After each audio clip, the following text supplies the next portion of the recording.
In this DSLD Trade Partner Education Series video, we will demonstrate how to properly install and flash a window located on a stucco wall. This video only applies to stucco walls, identified per plan and requiring 2 layers of weather-resistant barrier, or WRB.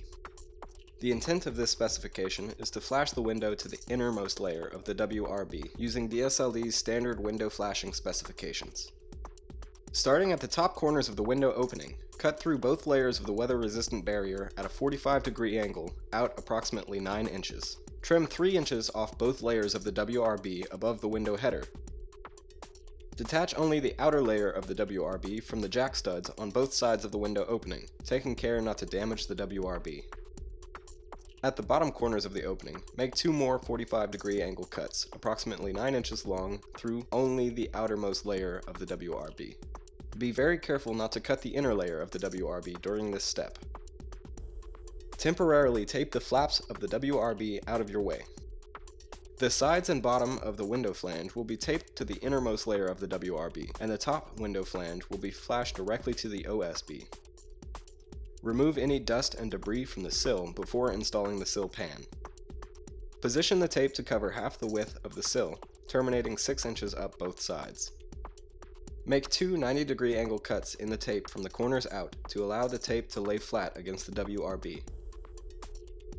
Install the butterfly tape sections in both bottom corners of the sill to cover gaps in the sill pan. All tape should be pressure cured with a J-roller to ensure that it's properly adhered. Apply a bead of caulk to the inside face of the window flange along the sides and top. Set the window into the opening using shims to ensure correct spacing.